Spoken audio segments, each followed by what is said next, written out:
Buenas noches a todos. Mayo Educación Ejecutiva les da la más cordial bienvenida al webinar Gestión y Valoración de Daños de Disputas en Construcción, el cual será transmitido a través de Zoom y de nuestra plataforma en Facebook Live.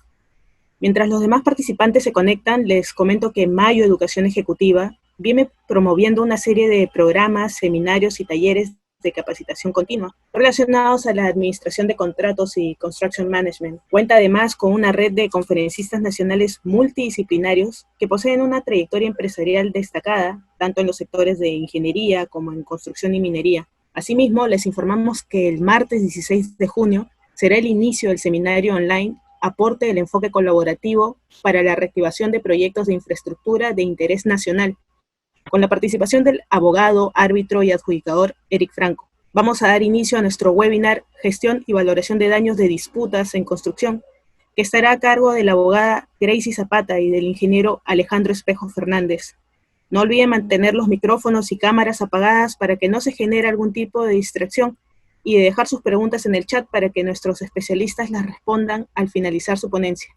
Sin más preámbulo, pasamos a presentar a la abogada Master of Laws, Gracie Zapata, socia del área de proyectos Infraestructura y Construcción del Estudio Hernández, máster en Georgetown University, con mención en Arbitraje Internacional, abogada por la Pontificia Universidad Católica del Perú y ubicada en el ranking internacional Chambers and Partners en la categoría Proyectos, certificada con mención de excelencia en asociaciones público-privadas en Perú por el curso dictado por el Banco Interamericano de Desarrollo en el 2019, especialista en la estructuración, financiamiento de proyectos, tanto públicos como privados, brindando asesoría durante todas sus etapas, incluyendo la implementación, la negociación de contratos vinculados, consorcios, contratos de concesión, adendas de bancabilidad, contratos de construcción y otros referidos a desarrollo de proyectos, incluyendo EPC, CM, EPCM, entre otros,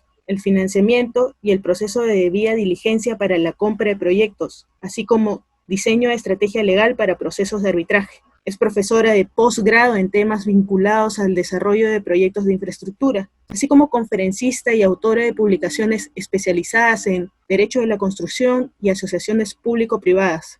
Nos acompaña también el ingeniero MBA, PMP, SCP, Alejandro Espejo Fernández, consultor técnico en contratos de infraestructura, ingeniero civil por la Pontificia Universidad Católica del Perú, MBA de Pacífico Business School, cuenta con experiencia específica en planeación estratégica, gestión de proyectos y control de proyectos, así como también en optimización de procesos comerciales, certificado como Senior Contracts Professional el 2012 en la Bechtel International Center de Estados Unidos, y como Project Management Professional el 2011 en el Project Management Institute, experto técnico en gestión estratégica de resolución de controversias contractuales, Time and Cost, en contratos complejos, miembro del Colegio de Ingenieros del Perú, del PMI Chapter Perú y de la Asociación Americana de Ingeniería de Costos.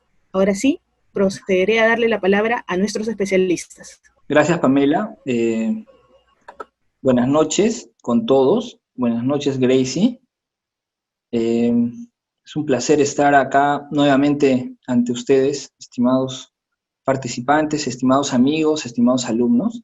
Hoy nos toca hablar acerca de conceptos que cobran relevancia, dada un poco la coyuntura que estamos viviendo en los proyectos y obviamente en la parte de administración contractual. Como ustedes saben, tanto Gracie como yo, venimos de la gestión, digamos, contractual en grandes proyectos. La idea hoy es poder brindarles un poco algunos conceptos trascendentales, ¿sí? Algunos conceptos relevantes, algunos conceptos que nosotros, desde nuestra experiencia profesional, digamos, y desde nuestra formación en el ámbito legal e ingenieril, consideramos que son importantes, ¿no? Nosotros conocemos que finalmente la naturaleza, pues, de los contratos de construcción, la relación antagónica que muchas veces se tiene entre las partes, ¿no? Cliente, supervisión, contratista principalmente,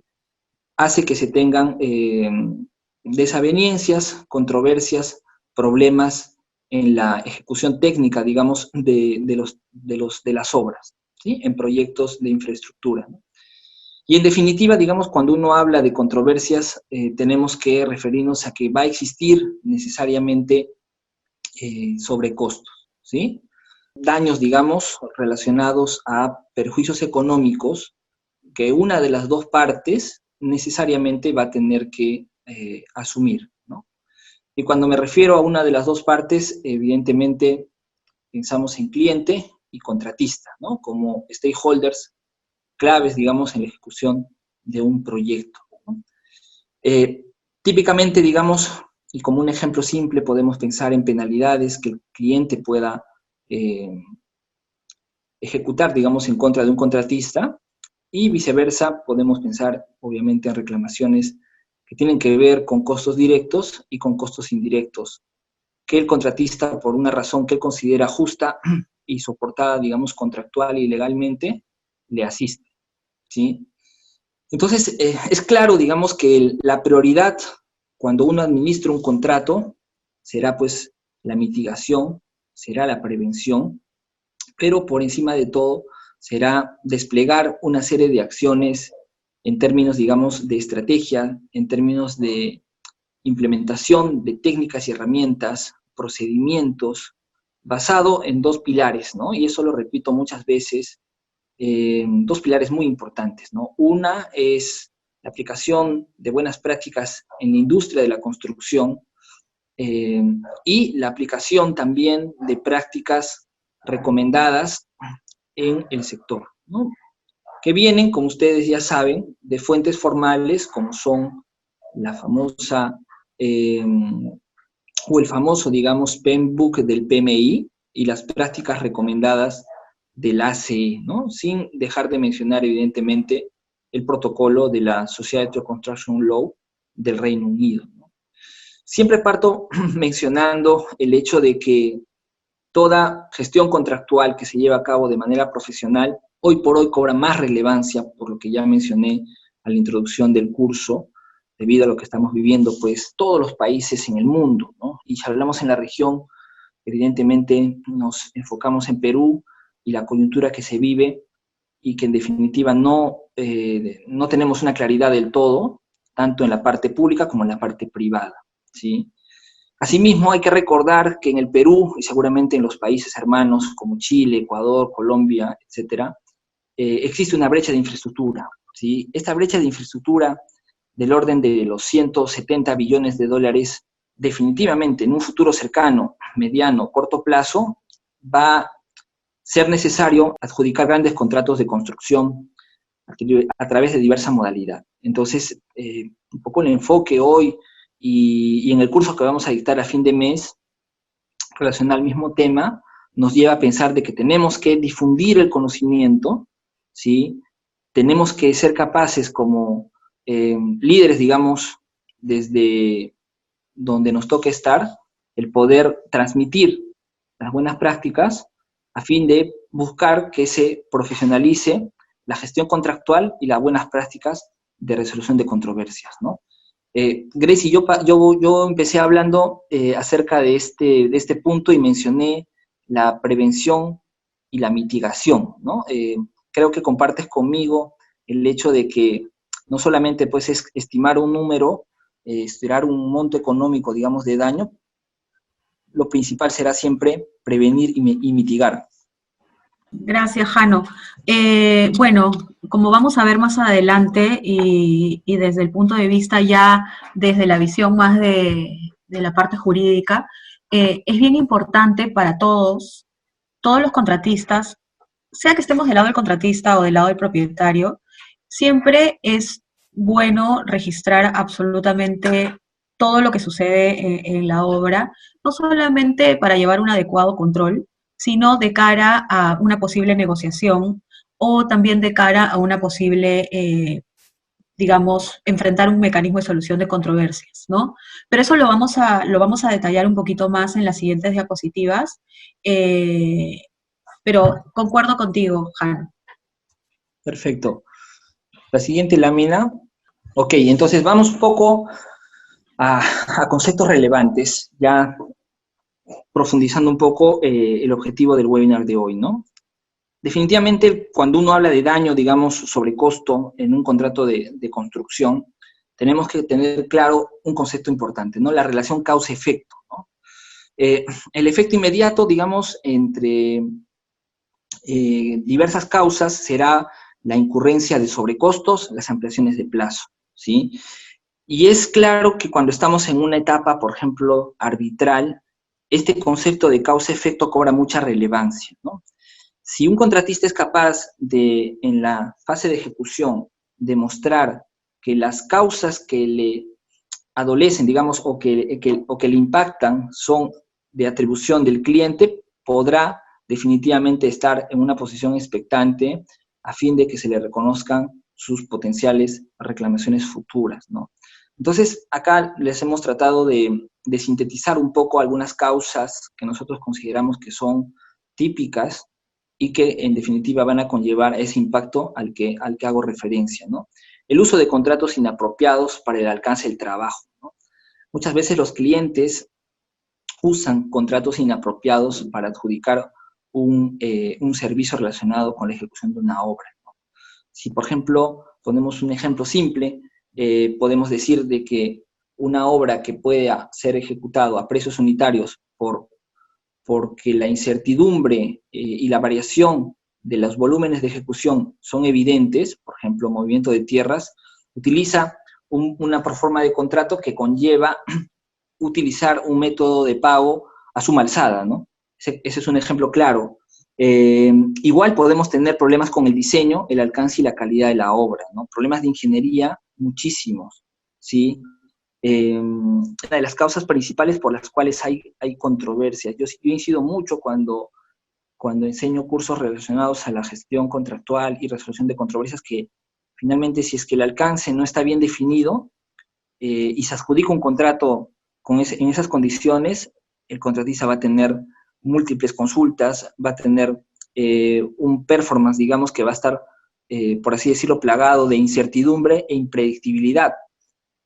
Condiciones físicas imprevistas, ¿sí? También podemos tener condiciones adversas relacionadas con el clima, ¿no? Las condiciones diferentes de sitio, condiciones diferentes de subsuelo, cambios de material, encontrar, por ejemplo, la napa freática no a menos 20 metros, sino a menos 2 metros, ¿sí? Encontrar bolsones de arena, encontrar suelos contaminados, entre otros, ¿sí? Pagos, cobranzas, insolvencia, atrasos, ¿no? Definitivamente cuando hay también demoras en los pagos, ¿no? La insolvencia, digamos, de un cliente para abonar al contratista por el trabajo que ha ejecutado, podría ocasionar que el contratista falle en aspectos relacionados con la seguridad, aspectos relacionados con el propio desarrollo de la obra, y en definitiva es una causal también no menor, ¿no? Incumplimientos del cliente, incumplimientos del contratista, diversos, ¿no? Desde un punto de vista de responsabilidad contractual, conllevarán también a una potencial, digamos, reclamación, ¿no? Y cuando hablamos de reclamación y hablamos de daño y sobrecosto, hay que pensar también que los clientes puedan ser afectados por fallas del contratista, ¿sí? Y el cliente podría desplegar, digamos, acciones en contra del contratista, aplicando particularmente la cláusula de daños y perjuicios, ¿no? Hay mucha casuística al respecto, pero es importante tener en cuenta esto, ¿no? Relacionado a las interferencias también, causas diversas, ¿no? Se puede haber identificado un grueso de interferencias que son de responsabilidad del contratista, contractualmente hablando, y que estas en la práctica, en la ejecución, puedan ser superadas en un porcentaje considerable, ¿no? Y esto causa, ¿qué cosa? Disrupción, ¿no? Y la disrupción tiene que ver con la ruptura, digamos, del proceso, la planificación del proceso constructivo del contratista, y que va a conllevar a un efecto inmediato que ustedes seguramente lo han escuchado, que es la incurrencia en sobrecostos de mano de obra y equipos, ¿no? Y más adelante nos vamos a referir a este punto porque hoy por hoy cobra mucha relevancia también por lo que estamos viviendo con el COVID-19. Riesgos financieros, ¿no? Incremento de costos, intereses, tipo de cambio, inflación, ¿no? También son causas, digamos, que van a o podrían impactar a un contratista, ¿no? Problemas laborales, de la misma forma, contratista que gestiona mal su ámbito laboral, digamos, de relaciones laborales con los obreros, un proyecto importante podemos hablar de que un contratista grande pueda tener desplegado 1.000, 5.000 obreros. Entonces, fallas del contratista en el aspecto laboral podrán conllevar a paralización de los trabajos, podrán ocasionar también una pérdida de productividad del contratista, que en definitiva él, por ser una causal, digamos, que lo aqueja, tendrá que superarlas a su costo, ¿sí?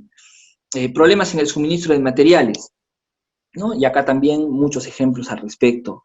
Si es que el cliente participa en la ejecución del proyecto, suministrando materiales y equipos también claves, y estos, por ejemplo, sufren una demora o tienen una entrega, digamos, tardía, defectuosa, que incumple aspectos relacionados con especificaciones técnicas y normativas, va a impactar, ¿no? Va a impactar y va a generar muchos efectos inmediatos, ¿no? Que los vamos a conversar más adelante.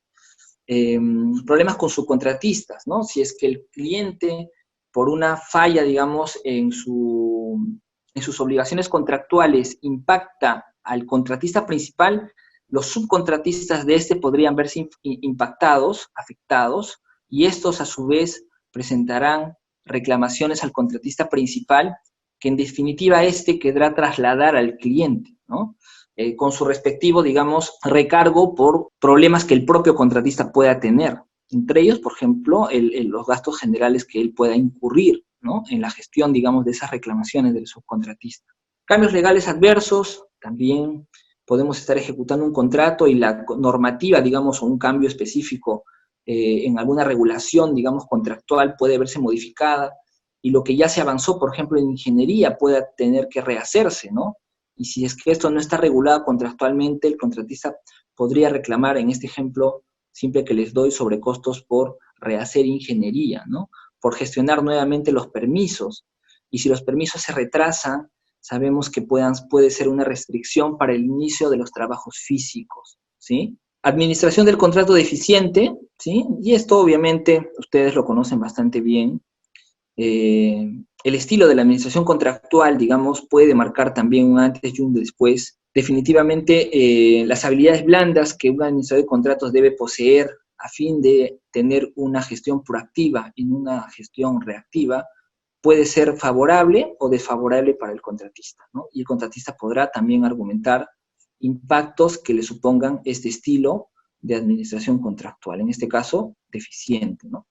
Y lo relacionado a fuerza mayor, también, ¿no? Podremos tener, dependiendo del contrato, ciertos vacíos o ciertas interpretaciones favorables o desfavorables que el contratista haga al respecto, ¿no? Respecto a fuerza mayor, Gracie, si nos puedes un poquito comentar lo que hoy vivimos y por qué este concepto puede ser controversial en algunos casos, ¿no? Sí, gracias, Jano. Bueno, yo quería hacer, además de la fuerza mayor, y quería comentarles algunos supuestos, estos causales de impacto y costo, que en verdad algunos pueden parecer muy sencillos, pero si hacemos una casuística no solamente de temas de negociación, sino también de temas de arbitraje, pueden llegar a ser reclamos millonarios, y de hecho el Estado peruano en los últimos tiempos se está enfrentando una serie de demandas arbitrales, no solamente por falta de liberación de interferencias, falta de entrega de terrenos, condiciones físicas imprevisibles. Eso en la parte, digamos, más de APPs, ¿no? De asociaciones público-privadas. En la parte también, digamos, privada, también tiene sus propios problemas, y entre de ellos, transversal el día de hoy y muy de actualidad, es el tema del COVID, que lo que está pasando el día de hoy, pues muchos contratistas y propietarios van a tener que sentarse a renegociar. De hecho, actualmente, y ya ha habido un montón de webinars con relación a cómo se van a tratar los sobrecostos, los bajos rendimientos, en el caso de los temas de obra pública. Ahí está clarísimo, bueno, no clarísimo, clarísimo tampoco, ¿no? Pero digamos que hay una pauta, ¿no? Hay una pauta y hay un camino que hay que ver cómo se desenvuelve, pero por lo menos ya en esa parte del COVID, para obra pública está más o menos claro. Para obra privada hay que sentarse a ver el contrato, hay que sentarse a negociar, ¿no? La cosa es un poquito más complicada en obra privada. Pero de eso vamos a hablar en las siguientes diapositivas. Ustedes dicen, bueno, ahora ya, todo esto lo conocemos, sabemos, estamos al tanto de que esto, porque es del día a día de todos los abogados, los ingenieros, los economistas, los administradores, todos los que trabajan directa o indirectamente en una obra conocen de que estos temas impactan en el costo y en el plazo. Y ahora dicen, ¿cómo lo reclamo? ¿No? ¿Cómo lo reclamo? ¿O cómo hago que me paguen este tema? ¿No? Sea de que si estoy del lado del contratista, ¿cómo hago que me paguen? O si estoy del lado del propietario, ¿cómo hago para mitigar el riesgo de que el contratista me pida que le pague? ¿No? Bueno, vamos a ver desde el lado del contratista remedios, ¿no? ¿Cómo puedo reclamar un daño económico desde el punto de vista legal, ¿no? Daño, cuando ustedes hablan de daño, es un sentido lato, ¿no? Porque vamos a ver que daño en sentido jurídico es, necesitas probar muchas cosas más. Entonces vamos a indistintamente a llamar daño o sobrecosto, sea que se hayan ocasionado por todo lo que Jano nos está contando de estos eventos. Entonces, yo les he puesto algunos remedios, ¿no? Algunos remedios que podemos utilizar para tratar de cobrar desde el punto de vista del contratista un daño o un sobrecosto, ¿no? Lo primero es ver nuestro contrato, ¿no? Ver qué dice nuestro contrato. Si, por ejemplo, nos dicen que por determinada ampliación de plazo nos dan tantos gastos generales, pues eso, si no nos pagan los gastos generales, lo que vamos a tener que hacer es ir a nuestro contrato y decir, de acuerdo a la cláusula tal, tienes que pagarme el gasto general, y se acabó. Puro cumplimiento de contrato, o de la ley, en el caso, bueno, de obra pública que también está en el contrato, ¿no? Pero ese es un primer camino, ¿no? Exigir el cumplimiento del contrato. Otro camino, que es un poquito más tortuoso, es el tema de la responsabilidad civil contractual. Y eso lo vamos a ver en las siguientes diapositivas. ¿Por qué? Porque no es tan sencillo como ir al contrato y aplicar una cláusula. Vamos a ver que vamos a necesitar un estándar más de probanza. Es mucho más alto la prueba y la actuación y los deberes que tenemos como contratistas de un lado o como propietarios del otro que hacer, ¿no? Y aquí viene lo que Jano hablaba al principio, es con relación al tema de la mitigación de daños, que también lo vamos a ver. Aquí cobra muchísima relevancia la mitigación de daños, aquí cobra muchísima relevancia el tema de concurrencia, de culpa de una o de las dos partes o de un tercero, ¿no? El tema de responsabilidad civil es realmente un tema de que es muy, muy rico para agotarlo en un webinar, pero vamos a dar unos brochazos para que puedan llevarse lo mejor de este webinar, ¿no? Entonces, primer camino, cumplimiento contractual. Segundo camino, no nos funcionó el cumplimiento contractual, pues nos vamos a la responsabilidad civil. Todos hemos escuchado, abogados, ingenieros, economistas, administradores, todos hemos escuchado la indemnización, ¿no? Y aquí es el tema básicamente de indemnización, responsabilidad civil. Pero bueno, ese no es el único camino. Ahora también, más aún, en este contexto en el que el COVID está presente aquí, allá y más allá, tenemos otro camino que es el de excesiva onerosidad de la prestación. Y aquí me voy a detener un poquito, porque el tema de responsabilidad civil lo voy a dejar para las siguientes láminas. La excesiva onerosidad de la prestación, ¿qué significa eso? Significa que tu obligación como contratista se hace, si estás del lado del contratista, se hace más onerosa. Por ejemplo, ¿no?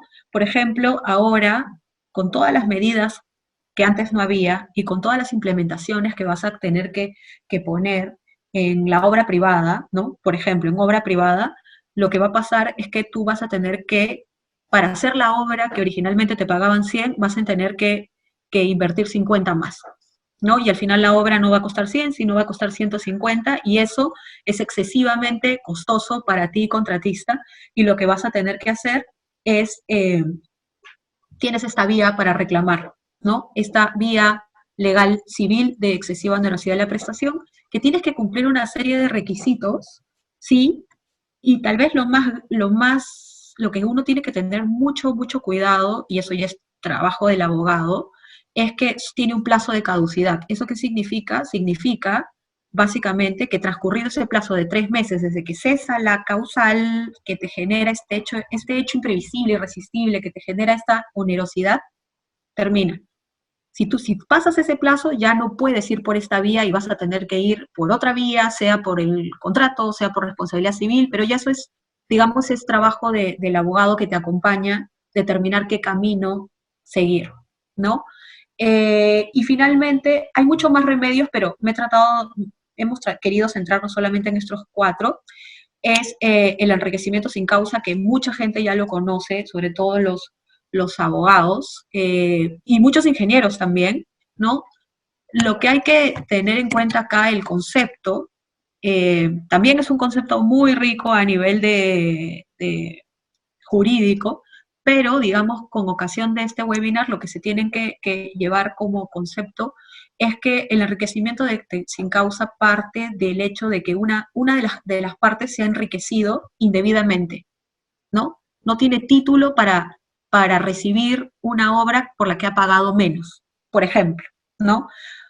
Y lo que tienen que llevarse como concepto es básicamente que es una acción residual. ¿Eso qué significa? Que si no te funcionó la acción de cumplimiento de obligación, fuiste por la de responsabilidad contractual, tampoco, no tienes vía, digamos, porque no calza tu reclamo, no es un daño, no está en el contrato, lo único que te queda es irte por enriquecimiento sin causa, ¿no?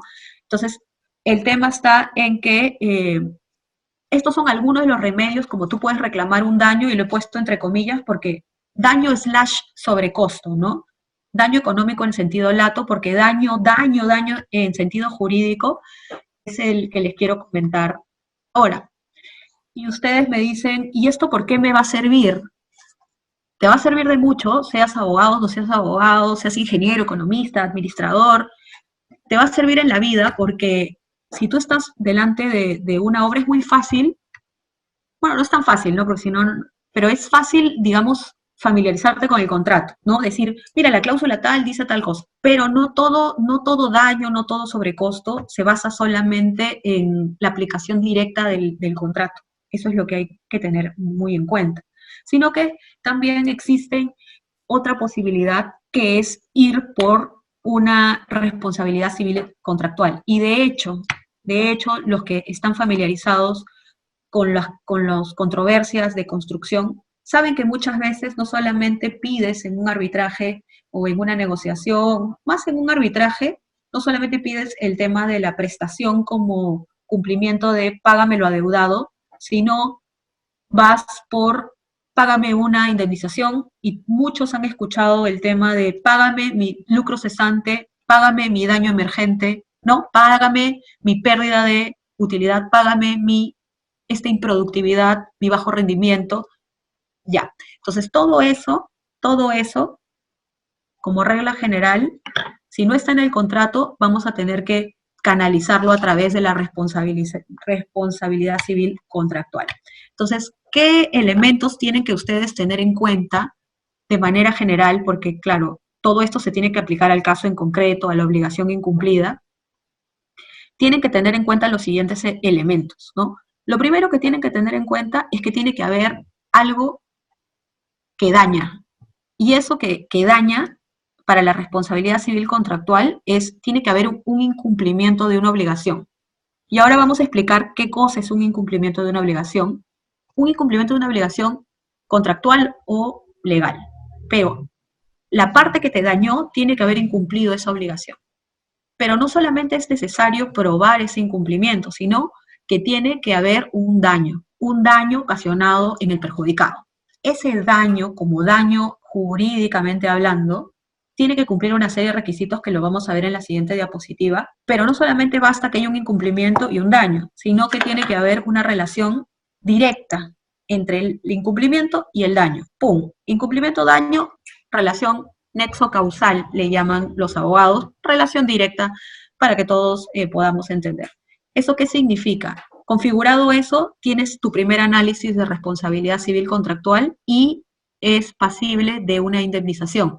Pero a ese primer análisis lo que tienes que hacer es añadirle, digamos, si la parte que te dañó tu contraparte, puede ser el propietario o el contratista, puede ser cualquiera de las dos partes que genera daño a la otra, y vamos a poner ejemplos, tiene que haber actuado con dolo, culpa, en el sentido del lato, que ahora lo vamos a ver, pero eso le llamamos el factor atributivo, es decir, que tiene que haber una culpa o un dolo en este incumplimiento que directamente genera el daño. Eso es la responsabilidad civil contractual que tienen que manejar de cara a algunos reclamos en construcción, porque algunos van por daños de responsabilidad civil, otros van por cumplimiento del contrato, pero vamos a ver, ahorita nos estamos centrando en responsabilidad civil contractual. Entonces, a ver, para retomar, el primer elemento, que es el incumplimiento de una obligación, puede ser un incumplimiento de una obligación por acción, es decir, hice algo que te generó el daño, o por omisión, no te entregué, por ejemplo, no te entregué los terrenos, o no te entregué el documento que te debía entregar, o puede ser un incumplimiento parcial, es decir, te entregué la mitad, si te tenía que entregar 10 terrenos, te entregué, no sé, 5 terrenos. Puede ser un incumplimiento tardío, debí entregarte en diciembre, te lo entregué en febrero. O puede ser un incumplimiento defectuoso, que es el típico ejemplo de los expedientes técnicos. Te entregué un expediente técnico defectuoso, ¿no? Y pongamos ese ejemplo del expediente técnico. Yo tengo la obligación de entregarte un expediente técnico como propietario, y si el expediente técnico es defectuoso, hay un incumplimiento de una obligación. Ya la tienes identificada. ¿Cuál es el daño? Tenemos que seguir con el otro elemento, el daño. ¿Cuál es el daño? Para tú probar el daño, no solamente tienes que cuantificarlo, y eso es algo que Jano nos va a explicar más adelante de cómo cuantifico un daño. Tú, para cuantificar, tienes que cumplir con todos los procedimientos técnicos, y todo eso está perfecto, pero desde el punto de vista de si tú quieres que en una negociación o en un tribunal arbitral te asignen el monto, tienes que probar que el daño es cierto. ¿Eso qué significa? Que el daño esté determinado. Tú dices, hay un incumplimiento de la entrega de un expediente técnico que me genera un daño. Si tú te vas a un tribunal arbitral, por ejemplo, y le dices, el daño es de 100, tú tienes que probar ese daño. Tienes que probar el daño que sea, no es que sea hipotético, tienes que tener las suficientemente pruebas, certificaciones, fotos, lo que sea que tú puedas hacer para registrar los daños, tienes que tenerlo en cuenta. Y por eso es importante el registro. Pero además de que tiene que ser cierto, tiene que ser, no es que potencialmente el incumplimiento te va a generar un daño, sino que ya te tiene que haber causado el daño. Es decir, me ha causado baja de rendimiento en mis partidas X. Me ha causado que tenga que movilizar X, Y equipos. Todo eso es el daño, ¿no? Puede ser un daño futuro, sí, porque si no me arreglan el expediente técnico, este costo lo voy a seguir incurriendo. Eso con relación al daño. Y una característica bien importante es que el daño tiene que subsistir. ¿Eso qué significa? Que si un seguro te ha pagado tu daño, el daño generado por incumplimientos del propietario, no es que le puedas cobrar al seguro y al propietario, no. Se entiende que solamente vas a poder reclamar el exceso de lo no cubierto por el seguro. Y siguiendo con el otro elemento, que es el nexo causal, este incumplimiento y este daño tienen que tener una relación directa e inmediata. Si no tienen una relación directa o inmediata, no se entiende responsabilidad civil. O sea, el propietario tiene que haberte causado el daño, porque de lo contrario no vas a poder obtener un pago de este daño sobrecosto de acuerdo a los elementos de la responsabilidad civil. Y finalmente, el factor atributivo, no menos importante, es básicamente, y esto es lo que determina qué tanto te van a indemnizar. ¿Por qué?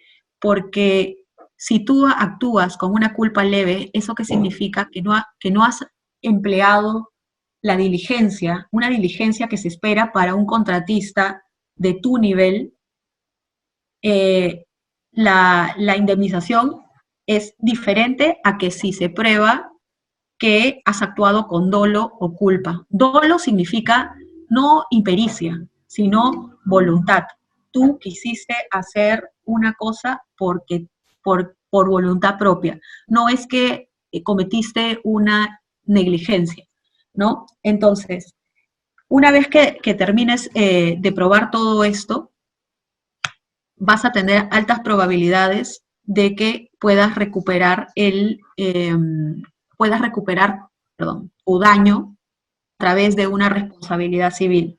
Y aquí otro tema relevante de cara a una controversia es básicamente la mitigación. Si tú, por ejemplo, tienes el expediente técnico errado, ¿no? Lo recibes, tu contratista lo tienes, te han entregado un expediente técnico defectuoso. ¿Qué es lo que va a pasar? Imagínate, sigues ejecutando y comienza a tener bajos rendimientos, ¿no? Pero igual sigues movilizando, sigues trayendo más maquinaria, a pesar de que tú sabes que esa maquinaria no la vas a utilizar. Entonces, eso de cara a un tribunal arbitral, si es que no logra cerrar esta controversia en negociación, lo que va a ver ese tribunal arbitral es que tú no has cumplido con mitigar los daños. ¿Qué es lo que esperan de ti? Lo que esperarían de ti como contratista es que si sabes que hay un expediente técnico errado y que no vas a hacer la partida X, no movilices, lo que esperaría un tribunal es que no movilices más maquinaria para esa partida X, porque sabes que esa maquinaria va a estar parada. Y lo más probable es que un tribunal te diga, tú asumes ese costo porque has movilizado esa maquinaria a sabiendas de que no la ibas a poder utilizar. Entonces, esas son cosas que deben de tomar en cuenta al momento de valorizar, cuantificar sus daños y al momento de enfrentar estos costos, estos daños en plena ejecución del contrato, porque lo más probable es que si no lo logran solucionar en mesa de negociación, lo más probable es que terminen en un arbitraje, y en un arbitraje van a tener que probar una serie de cosas que ya no se van a poder producir pruebas. A ver, se pueden producir, pero de cara a un tribunal arbitral, tu conducta como contratista frente a estos impactos es vital. Es vital. O sea, tú tienes que probar diligencia. Por ejemplo, si tu reclamo va por improductividad o por equipo parado, o quieres reclamar determinada modificación de precio unitario, lo que quieres que tienes que reclamar, tienes que llevar un adecuado registro de tu reclamo. Eso significa que tienes que dejar el registro desde el día 1 que empezó la controversia. Eso le va bien a un tribunal, pero si tú vas y un día antes de presentar la demanda presentas tu primera carta, el tribunal te va a mirar así como que no, ¿no? Entonces ese es el primer consejo que les puedo dar, ¿no? Y con relación al acaso fortuito y fuerza mayor, para todos, yo creo que todos ya conocemos el concepto, pero para los que no lo conocen, recordemos que tiene que cumplir una serie de características, ¿no? Tiene que ser imprevisible, irresistible, extraordinario, y ustedes dicen, ¿y esto por qué tiene que ver con la responsabilidad civil? Tiene mucho que ver con la responsabilidad civil porque tu contraparte en esta negociación o en esta controversia, lo que va a hacer es va a tratar de escudarse en que no hay daño, que si bien podríamos decir hay daño, hay incumplimiento, eso de ahí es una causa que no le es imputable porque se deriva de un caso fortuito fuerza mayor. Entonces, eso es para que lo tengan en cuenta al momento de sentarse a una mesa o sentarse en un arbitraje. Y bueno, y el día de hoy, pues, cobra sentido todo lo del caso fortuito fuerza mayor, más en obra privada, porque, como decíamos, en obra pública, y con esto no me quiero extender porque no es materia de este webinar, ya todos conocemos de la famosa directiva 005, ¿no? Con sus pros, sus contras, pero ya está determinado, ¿no? ¿Quién asume el costo? Eso es un avance, pero, eh, pero bueno, vamos a ver, ¿no? Eh, y, no sé si quieres comentar algo de lo que he No, no, venido. no, lo has explicado bastante bien. Creo que no es fácil sintetizar todo lo que has dicho. Yo pensaría que la excesiva onerosidad de la prestación muchas veces se vincula bastante bien a lo que son las cláusulas de cambios en un contrato privado, ¿no? Porque muchas veces, como lo planteaste, el contratista tiene que desplegar una serie de recursos adicionales que le suponen un sobrecosto que podría estar regulado en el contrato o no, pero desde, digamos, la lógica y el juicio común, digamos, el sentido común, sería plausible de reconocer al contratista, ¿no? Nosotros, Gracie, si recuerdas, hablábamos acerca de los recursos que el contratista tiene que disponer ahora, digamos, para reiniciar actividades, ¿no? Esos recursos no estaban planificados desde etapas tempranas, digamos, del proyecto, ¿no? Entonces, es claro que el cliente podrá reconocer ciertos recursos, obviamente que sean relacionados, digamos, a la coyuntura y al reinicio de actividades, y se tendrán que firmar pues las órdenes de cambio, se tendrá que firmar las adendas. En casos donde no las partes se pongan de acuerdo, podrá obviamente plantearse una reclamación y una negociación, ¿no? Lo que has expuesto relacionado a la responsabilidad civil es obviamente bastante rico.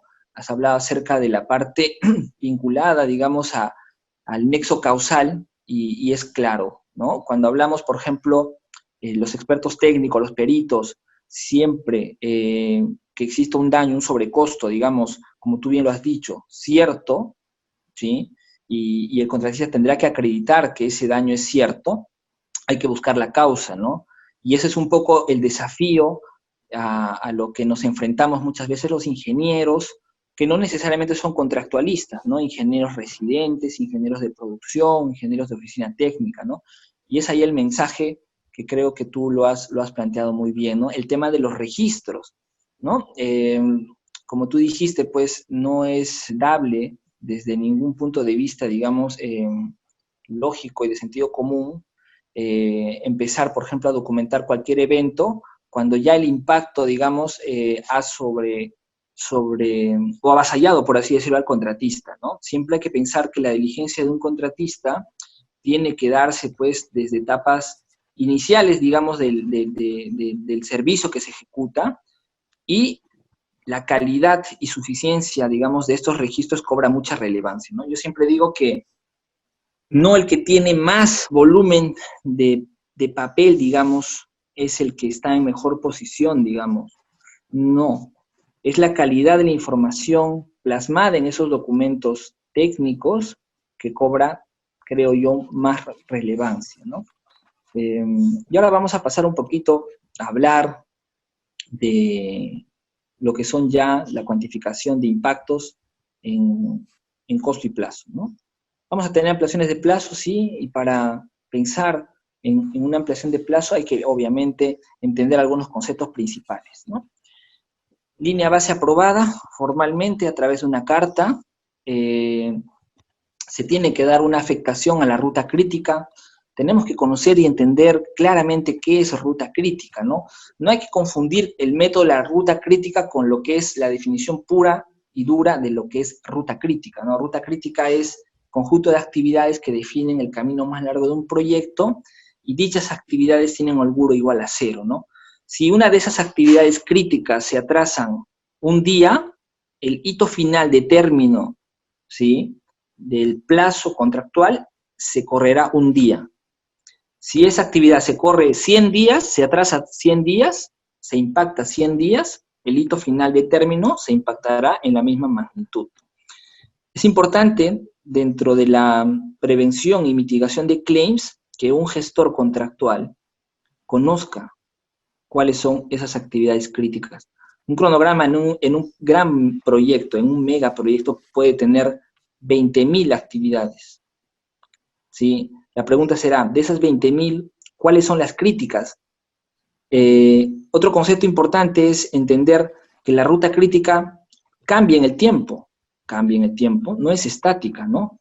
Conforme la obra avanza, esta ruta crítica puede modificarse, ¿sí? Y hay que entender también a qué se debe esta modificación y cuáles son las causas que están causando que esta ruta crítica finalmente se modifique, ¿sí? Evidentemente hay que documentar, como bien lo mencionó Gracie, los eventos, ¿sí? Los registros son muy importantes y hay una casuística importante de registros que se deberían implementar en la obra, ¿no? El protocolo de la Society of Construction Law del Reino Unido plantea algunas buenas prácticas, ¿no? Que rápidamente se los puedo comentar, ¿no? Que no necesariamente se aplica, lamentablemente, y lo digo y lo reitero, lamentablemente, en contratos privados. ¿Por qué? Porque el protocolo nos dice, oye, ustedes se deben sentar, propietario y contratista, y primero definir qué tipos de registros se van a utilizar para el cronograma, para la gestión del cronograma, para la gestión de la producción, para el registro de los eventos, para las comunicaciones que tienen que ver con reclamaciones técnicas económicas, entre otros. Nos tenemos que poner de acuerdo las partes, el formato que vamos a usar, quién va a ser el responsable, digamos, de generar dichos reportes, quién va a ser el responsable de aprobar dichos reportes, cuáles van a ser los formatos que se van a usar. Entonces, toda esa gestión inicial es clave de cara a la prevención y mitigación, ¿sí? Una vez que nos hemos puesto de acuerdo, desplegaremos esos registros que finalmente se volverán contemporáneos, y en esos documentos deberemos plasmar con claridad y suficiencia técnica, usando un lenguaje simple, pero un lenguaje formal, técnico, que permite identificar cuáles son esas causas y por qué se están dando en el momento que se den, y quién es responsable de esas causas, ¿no? Diversas causas, ¿no? Como bien lo mencionó Gracie, problemas con la ingeniería, demoras en contestar las consultas técnicas que puedan generar improductividad, liberación de interferencias, entrega defectuosa de materiales diversos, de equipos complejos, ¿no? Entrega tardía, por ejemplo, del concreto en obra, del combustible, una serie de eventos, digamos, que como ya expuse al inicio de la presentación, causarán efectos que conllevarán a incurrir al contratista en sobrecostos, directos e indirectos. Una vez que tengo esto, tendré que analizar, oye, tengo un cronograma, tengo una serie de cronogramas inclusive generados, donde yo he puesto y he registrado con claridad cuál es el avance físico de los trabajos, ¿no? Ya esto yo le llamo, y ustedes lo saben bien, estimados alumnos, la gestión del cronograma. El cronograma es vivo, y el cronograma línea base se tiene que ir progresando. Esos cronogramas de progreso, muchas veces diversos autores, digamos, con nombre y apellido, o diversas instituciones de reconocido prestigio como la SCL, plantean lo siguiente, ¿no? Tienes que generar los cronogramas as built, ¿no? Es decir, la obra avanza, empezamos el 1 de enero del año 2021, y, por ejemplo, cada fin de mes yo tomo una fotografía al cronograma y veo cuál es el avance y qué saldo de obra tengo en adelante. En febrero, de igual forma, en marzo, y todos los meses. Esos cronogramas me van a servir a mí, ya sea si es que soy cliente y si es que soy contratista y planteo un impacto al cronograma, si soy perito, si soy experto técnico, usaré también esa información para reconstruir, digamos, los cronogramas que se van a analizar finalmente bajo un análisis forense, ¿no? El famoso Forensic Schedule Analysis. La American Association of Cost Engineering, la famosa ACE, plantea una serie de metodologías para calcular impactos a los cronogramas, ¿no? Plantea 5, ¿no? El famoso Time Impact Analysis, el As-Planned versus el As-Built, el Collapsed As-Built, y el As-Planned Impacted, ¿no? O Impacted As-Planned. Dentro de estos hay muchas variantes. ¿Qué les puedo comentar en líneas generales sobre estos métodos? Primero hay que entender y conocer que tenemos la línea base aprobada, ¿sí? Tenemos los cronogramas de progreso, tenemos los registros, ¿sí? Y utilizaré el mejor método, ¿no? Dependiendo un poco de las características de lo que les acabo de mencionar. No siempre vamos a contar con una línea base aprobada. Hay muchos proyectos de construcción donde las partes no se han puesto de acuerdo y por tanto el cliente podría desconocer un cronograma que por uso y costumbre se ha vuelto cronograma contractual, ¿no? Entonces, eso es un poco las recomendaciones. Después puedo comentarles pues, que hay un análisis prospectivo, un análisis retrospectivo. Finalmente, el fondo del asunto es, yo genero cronogramas en periodos de tiempo, ya sea al inicio o al fin, o ya sea al intermedio del plazo contractual, y lo que hago es, basado en una comparativa de fechas de término, evalúo los atrasos. Considerando que yo sé cuáles son las causas que han impactado la ruta crítica, podré determinar la responsabilidad de las partes, ¿sí? Ya sea del contratista, ya sea del cliente, y en algunos casos, como ya lo mencionó Gracie también, podré tener periodos donde ha habido culpa concurrente, ¿no? ¿Sí? Relacionado a lo que es la ampliación de plazo, obviamente tendré que evaluar los costos indirectos que tienen que ver con los gastos generales, ¿no? Y acá hay mucha casuística también. Si estoy en arbitraje, tendré que pensar qué es lo más adecuado ya en esta fase arbitral, ¿no? Mi experiencia, digamos, en arbitrajes me dice, oye, si tú has incurrido en un gasto general en un periodo anterior, digamos, a la fecha de corte prevista de análisis, podré usar esa información para estimar el gasto general futuro en función a ese costo cierto incurrido, ¿sí? Y ese costo cierto incurrido tendrá que demostrarse, ¿sí? Tendrá que acreditarse principalmente con documentos contables. ¿Qué tipos de documentos contables? Habrá que analizar los gastos generales variables, ver cuál es, digamos, ese registro contable de los costos incurridos y proyectamos hacia adelante. Dicho de una forma sencilla, tendré que sacar un ratio promedio por mes o por día, multiplicado por el plazo adicional reconocido por el cliente, obtendré el costo indirecto que yo solicitaré a mi cliente como una compensación por el mayor plazo dado o asignado, ¿no? La siguiente lámina, por favor, Gracie. Después tenemos, pues, diversos claims que tienen que ver con costos directos. Acá hay mucha casuística también. He listado algunos, ¿no? Dentro de los costos directos, algunas buenas prácticas es, oye, saber si es que, por ejemplo, el análisis de precio unitario es parte del contrato, cuál es el detalle del análisis de precio unitario que yo tengo, ¿no? Hay que recordar que no es lo mismo un análisis de precio unitario de la especialidad civil versus un análisis de precio unitario de la especialidad de piping, de la especialidad de estructuras, de la especialidad de montaje electromecánico, de la especialidad de instrumentación. Entonces, si estoy en un contrato EPC que es complejo y es donde muchas veces las controversias se dan, tendré que ver si cuento con esa información. Uno, si es parte del contrato, y si no la es, si está en la oferta técnica económica del contratista en el proceso de licitación. Esa información me servirá para muchas cosas que tienen que ver con estimación de sobrecostos en reclamaciones, ¿no? Podremos pensar también que un reajuste de precio unitario se puede dar por una causal relacionada con una reducción del trabajo.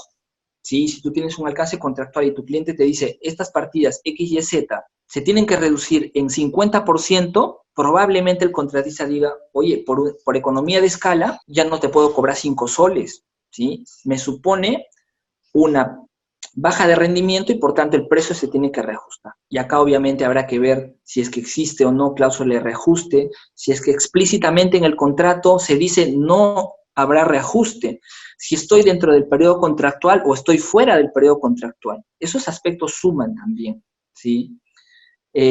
Stand-by de mano de obra y equipos, ¿no? Si es que el contrato tiene un tarifario para reconocer stand-bys, perfecto. Y eso es prevención de claims. A alguien con suficiente experiencia y previsión, digamos, de lo que viene en términos de claims, puso en el contrato las tarifas y bien, utilizamos las tarifas. Habrá que evaluar, obviamente, las horas mínimas de los equipos, ¿no? ¿Qué horas mínimas estoy considerando por día?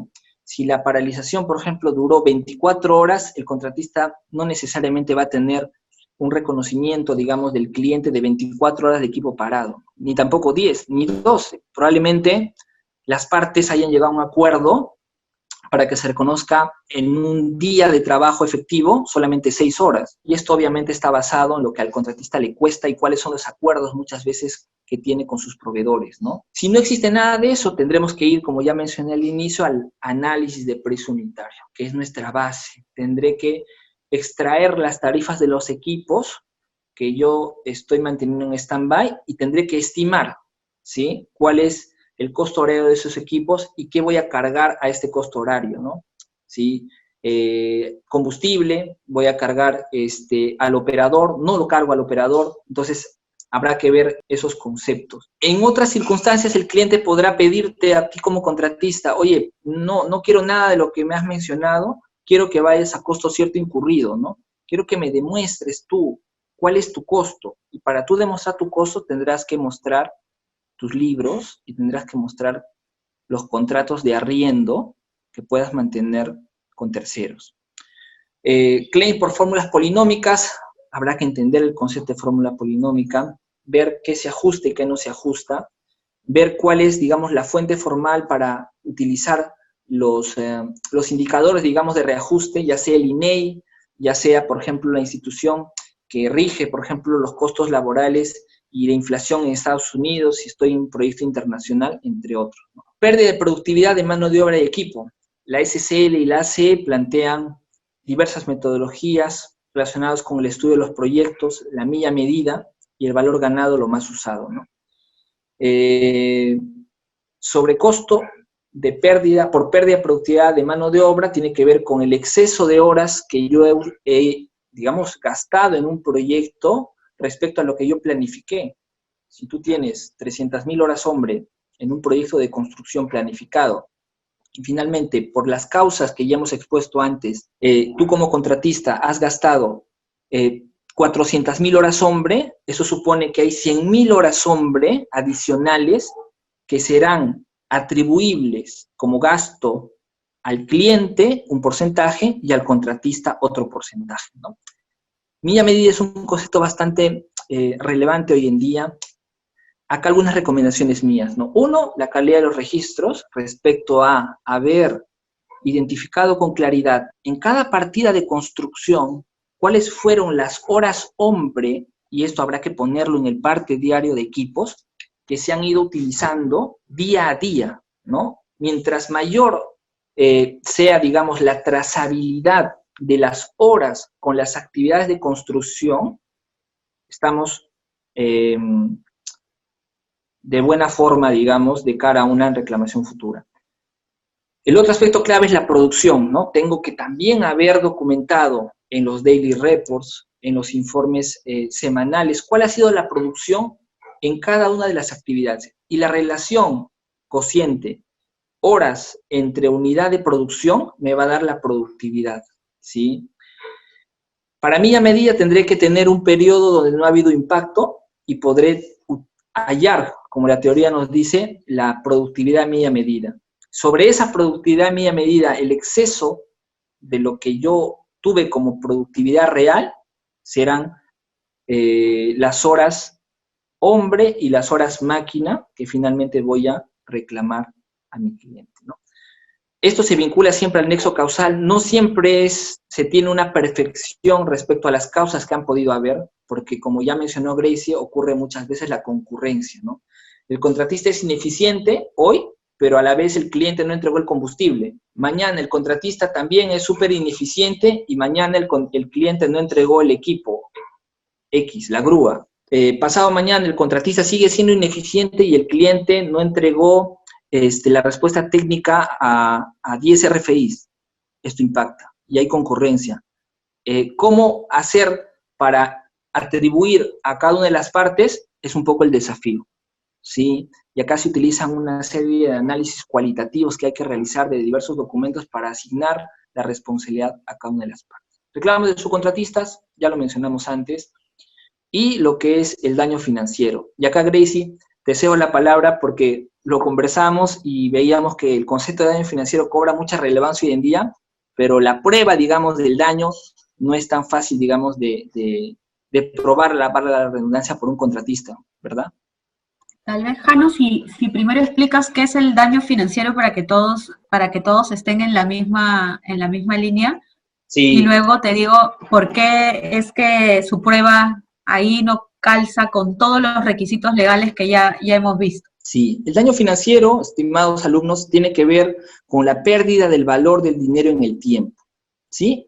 Vamos a poner un ejemplo. El contratista tiene un plazo de ejecución de 12 meses, para lo cual tiene un cronograma valorizado, ¿sí? Mes a mes el contratista dice, esta es mi valorización, así me debiese pagar mi cliente si es que no ocurriese nada, si es que yo no fallo y si es que el cliente falla. Desde una perspectiva de contratista, el cliente le ha causado un atraso en la obra y le ha causado un impacto que tiene que ver con sobrecostos diversos, de tal manera que ese flujo de caja se ha perturbado, ¿sí? Entonces, en un escenario, digamos, ideal, ese flujo de caja previsto que tiene ingresos y tiene egresos, ¿sí? Y hablamos contablemente, pero si lo llevamos a la práctica, el egreso sería el costo de construcción. La diferencia entre la producción, que tiene que ver con la valorización, menos el costo de construcción, a un contratista le da la utilidad, ¿sí? Entonces, el contratista en 12 meses hubiera tenido una utilidad prevista. Pero como se ha perturbado este flujo de caja, asumamos que se ha ido no a 12 meses como estaba previsto, sino el plazo contractual se extendió a 18 meses, este flujo se ha perturbado. Entonces el contratista ha tenido subidas y bajadas en términos de flujo y en términos de utilidad neta. Si uno estima, digamos, el valor presente neto en el escenario planificado, va a tener que el contratista hubiera tenido en términos de valor presente neto de utilidad, asumamos, 1.000.000 de soles. En el otro escenario impactado, el contratista sufrió una disrupción al flujo de caja, una perturbación, se alargó el flujo de caja, pero tuvo utilidad, sí, una utilidad menor probablemente. Entonces, se hace el mismo análisis financiero, se traen las utilidades de este escenario impactado a valor presente y el contratista ya no tiene 1.000.000 de soles, tiene 900.000 soles. La brecha que hay entre los 900.000 impactado y el 1.000.000 planificado, que son $100.000, ¿sí? Es dentro de este concepto que trato de explicar de manera sencilla lo que se le denomina el daño financiero, ¿sí? Y acá, Gracie, lo que nosotros discutíamos era, claro, el contratista tendrá que probar y tendrá que demostrar cuál es ese costo de construcción en ambos escenarios, ¿no? Tendrá que mostrar seguramente la contabilidad y tendrá que obviamente demostrar también que él sí o sí tenía que lograr esas utilidades, ¿no? Entonces, el desafío muchas veces es ese, ¿no? Probar que esos escenarios eran en un futuro, porque esto no se hace solamente de manera retrospectiva, sino se proyecta, digamos, esos flujos, esos escenarios futuros van a ser ciertos, ¿no? Sí, de acuerdo. Así como hay el reclamo del daño financiero y, digamos, su probanza puede ser un poco cuestionable porque la mayor parte de los documentos sí, de los documentos que sirven como base para la cuantificación parten del propio contratista o del concesionario. Entonces, eh, cuando hemos visto este tipo de reclamos, realmente es un poco difícil la probanza del daño cierto de esta, ¿se acuerdan de la característica de certeza que tiene que tener el daño? Esta característica es la que la tiene débil, este tipo de reclamos de daño financiero, ¿no? Pero, por ejemplo, eh, ahora que se va a poner muy de moda los reclamos por pérdida de los peajes, ¿no? Ahí tú podrías reclamar una pérdida futura, sí, la puedes reclamar, pero tendrías que cuantificar hoy cómo va a ser tu pérdida, y eso lo puedes hacer muy fácil, lo puedes hacer con, no sé, con, por ejemplo, con el estudio de demanda de cuántos carros iban a pasar y cuántos peajes ibas a cobrar, ¿no? Eso sí, sí lo puedes, le puedes dar certeza, ¿no? Entonces, ese es otro tipo de reclamos que además hoy día en la mañana estaba leyendo que terminado la inmovilización, no solamente se va a venir una avalancha de procesos judiciales por todo lo que nosotros ya conocemos, ¿no? No solamente de contratos de obra, sino también por otro tipo de contratos, ¿no? Desde contratos de alquiler, contratos de todo tipo, ¿no? Pero también se va a venir una avalancha de arbitrajes sin duda, ¿no? Sí. Eh, Eso hay que tenerlo en cuenta, ¿no? Entonces, por eso es bien relevante el tema de la cuantificación. Es muy Sí. relevante el tema de la cuantificación, pero igual de relevante es que al número lo acompañen los documentos. Porque si, por más que tengas un muy buen número, si no, ese número no está enlazado con documentación que lo acredite, vas muerto. Vas muerto en mesa de negociación y vas muerto, más muerto todavía en un arbitraje. Entonces, nuestra recomendación es, si bien no llenen de papeles a su contraparte, registren todo en la medida de lo posible. Ya las notarías están abiertas, algunas, ¿no? Pero el mail siempre estuvo abierto. Y eso, ¿no? Y otro tipo de reclamo, ya para terminar, es el daño reputacional de las empresas. También lo hemos visto en varios arbitrajes. Su probanza es bien difícil, no imposible, pero es un daño que también se puede reclamar, ¿no? Sí. Hablaba Nosotros con un estábamos, abogado, Gracie, sí, ¿recuerdas justo el concepto de daño reputacional? Una forma, digamos, que los expertos recomiendan, ¿no? Para el daño reputacional es, lo ponen o lo plantean como un ejemplo, ¿no? Es, mi reputación está tan venida menos, mancillada, que yo he perdido contratos, ¿sí? He perdido 2 contratos, los cuales yo tenía ya ganados, y al perder estos contratos, me supuso una pérdida de X millones. Entonces, claro, el contratista tendrá que probar que se le adjudicó esos contratos y obviamente tendrá que probar que le hubiera ido bien, ¿no? Entonces, cosa que es algo que no se dio y por tanto es algo que es incierto, no es impredictible. Y por tanto, como tú mencionas, no es fácil la prueba, ¿no? No es fácil probar ello. sí, de acuerdo. Bien, Sí. ha sido un placer, Gracie, compartir este webinar contigo. Gracias a todos. Pamela, te doy el pase a ti. Si es que existen preguntas, las podemos plantear ahora, ¿no? Sí, ingeniero, justo tengo una pregunta de Sherin Limas que dice, Sí. me quedé pensando en qué beneficio brindaría optar por la excesiva onerosidad si fuese contratista. Solo me libero de la obligación de continuar con la ejecución. Sin embargo, ¿qué pasa con mis daños y su acreditación? ¿Sigo en el escenario de ir por la respo civil? Sí, a ver, recordemos que la excesiva onerosidad no solamente te habilita, te habilita a reducir o a incrementar, ¿no? Dependiendo del lado en el que estés. Pero si eso es imposible, lo que va a pasar es que se va a resolver el contrato, es decir, va a terminar, se va a ir el contrato, ¿no?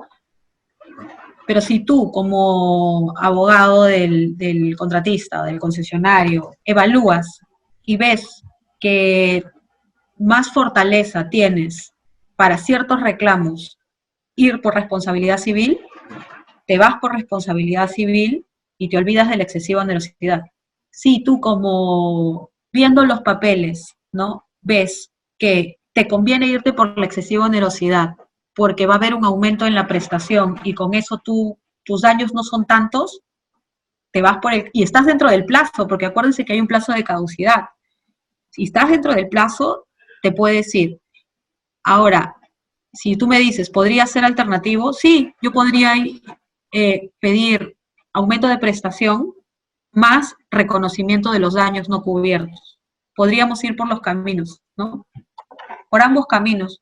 Yo no agotaría, sería, si estamos en un arbitraje, habría que ver cómo construyes la pretensión en tu arbitraje, ¿no? Podría ser subordinada, alternativa, accesoria, pero no, no son caminos que se excluyen. Julio Silva nos escribe: deseo saber cuál es la opinión de los expositores cuando los daños se cuantifican a través de una posible ejecución de una carta fianza en contratación pública. Ya, a ver, yo de lo que entiendo de la pregunta de Julio es que no se le ha ejecutado la carta fianza. Y si no se le ha ejecutado, no hay daño. Y si no hay daño cierto, no hay indemnización. Diferente es que te hayan ejecutado la carta fianza. Ahí puede haber un daño reputacional porque, a ver, si te ejecutan la carta fianza, ahí habría que ver si te la ejecutaron debidamente o indebidamente. Y eso solamente lo vas a saber después de que termines seguramente un proceso arbitral. Pero yendo a la pregunta de Julio, ante un eventual, la palabra ya no más eventual te saca de la responsabilidad civil, porque acuérdense que el daño tiene que ser un daño cierto. Y para que sea cierto, tienes que haberlo sufrido, y en este caso no tienes, es potencial, tu daño es potencial, esa es la palabra, es eventual, es potencial, ¿no? Entonces, ahí sí no hay responsabilidad civil, al menos hasta que te ejecuten, habría que ver. ¿Tú, Jano, quieres comentar algo? No, coincido plenamente contigo, ¿no? O sea, mientras no haya ejecución de carta fianza, no podemos hablar no podemos ver, digamos, la consecuencia de ello, ¿no? Bien, Hernán Cabeza nos dice: ¿podrían indicar 5 métodos para valorar el impacto en el cronograma según AES? Lo hablaron al inicio del webinar, y si es que tienen alguna referencia de literatura que puedan sugerir. Sí, lo mencioné, ¿no? Si tenemos línea base, podemos impactar la línea base, ¿no? La línea base impactada. Si tenemos muchos digamos, registros de los avances físicos durante un periodo importante de tiempo y tenemos un proyecto de larga duración donde la ruta crítica cambia, usamos el Time Impact Analysis. Y el Time Impact Analysis tiene varias, por así decirlo, varias variantes, ¿no? Si tenemos, por ejemplo, no tenemos línea base y tenemos un cronograma as-built únicamente, digamos, no tenemos registro de línea base aprobada, usamos el Collapse as-built. Y si solamente tenemos una línea base y tenemos un cronograma as-built, podemos hacer la comparativa, ¿no? En cronogramas simples, por así decirlo, no proyectos complejos, la comparativa entre el as-planned versus el as-built, esa comparativa, digamos, de cronogramas, nos permite la utilización de ese método, por así decirlo, ¿no? El Time Impact Analysis, uno puede tener muchas ventanas de tiempo, es decir, muchos cronogramas, puedes tener 10 cronogramas y comparativamente tú evalúas las variaciones, digamos, en las fechas fin de actividades que son críticas, ¿no? En el caso del as-planner versus el as-built, tú comparas 2 cronogramas, ¿sí? Es decir, tienes como que 2 ventanas de tiempo, ¿no? Algunas fuentes, las prácticas recomendadas del ACE, ¿no? ¿Sí? La 29R nos brinda mucho acerca de estas metodologías de análisis forense de cronograma, ¿no? Otra buena práctica es lo que está puesto, digamos, de manifiesto en el protocolo de disrupción de la Sociedad de Derecho de Construcción, ¿no? Que son parecidas, ¿sí? Muy parecidas. Una es la visión, digamos, europea, digamos, del método, donde se tiene un análisis no solamente haciendo énfasis a Reino Unido, sino a diversos países europeos, donde un poco la casuística va cambiando, y el otro obviamente es más relacionado a lo que se hace en Estados Unidos. Bien, María Eugenia Batista nos dice, respecto de la causal contratos inapropiados para el alcance del trabajo, ¿qué tanto es invocable esta causa cuando la adjudicación resulta de un proceso de licitación en la cual ha sido determinada la modalidad contractual de manera previa a la presentación de la oferta o propuesta económica? Recordemos que los clientes son los que definen, digamos, qué contrato se va a usar, ¿no? Recordemos también de que muchas veces las proformas de los contratos se incluyen en las licitaciones y el contratista tiene la oportunidad de poder haber revisado, digamos, las cláusulas, las incongruencias, las incompatibilidades, ¿no? Me ha tocado estar, por ejemplo, frente a alumnos que son dueños de empresas constructoras, por ejemplo, en proyectos mineros, y me dicen, profesor, yo nunca, jamás he visto un contrato, porque los contratos, si yo hago una observación, simplemente no me dan, digamos, por aludido, y yo simplemente firmo los contratos por adhesión, ¿no? Entonces, claro, o sea, hay una responsabilidad de ambas partes respecto a haber identificado algún problema en la proforma del contrato, ¿no? Sin embargo, como bien se refiere, finalmente es un documento que rige las reglas de juego, ¿no? Entonces, ¿en qué medida una de las partes, en este caso el contratista, podría argumentar que el contrato, digamos, lo ha llevado a tener un sobrecosto? Es complicado, pero la realidad es esa, ¿no? De que puede darse ese caso, y obviamente el éxito, digamos, de un sobrecosto que tiene como una causa un contrato inapropiado, probablemente no sea de tanto éxito, ¿no?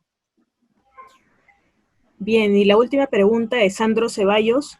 ¿Los supuestos de excesiva onerosidad de la prestación y enriquecimiento sin causa son arbitrables en contratación estatal? No, el enriquecimiento sin causa para temas de adicionales no, pero los adicionales son uno de los supuestos uno de los reclamos, ¿no? Tú puedes tener muchísimos reclamos más en contratación pública, ¿no? Ahora, ahí sí te doy la razón de que el grueso de los costos derivan de presupuestos adicionales, ¿no? Y efectivamente el enriquecimiento sin causa para ese tipo de reclamos, no.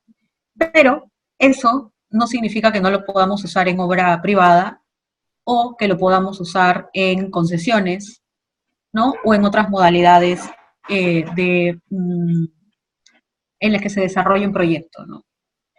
Lo que hemos tratado de presentar hoy día es un panorama general, sin focalizarnos en un sector en específico o en una calidad de obra en específico, ¿no? Entonces,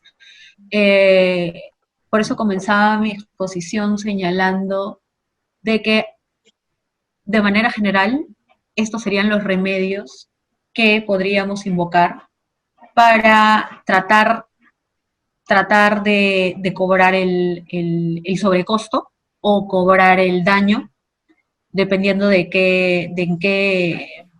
dependiendo, uno, del contrato, dos, dependiendo, primero, si estamos ante una obra pública, una obra privada, o estamos en concesiones, o en una obra por impuesto también.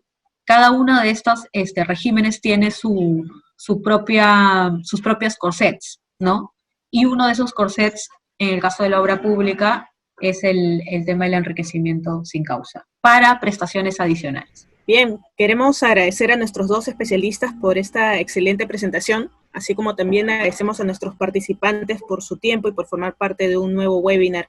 Les recordamos que al finalizar la transmisión les estará llegando una encuesta que permitirá a Mayo Educación Ejecutiva brindarles cada vez un mejor servicio. Por otro lado, esta sesión la podrán encontrar en los próximos días en nuestro canal de YouTube, Mayo Educación Ejecutiva, y como Mayo ED Podcast en Spotify. No se olviden de seguirnos en nuestras diversas redes sociales, donde estaremos dando a conocer más información sobre el sector, así como también de nuestro próximo seminario online, Aporte del enfoque colaborativo para la reactivación de proyectos de infraestructura de interés nacional, que inicia este martes 16 de junio. Mayo Educación Ejecutiva les agradece su participación. Buenas noches.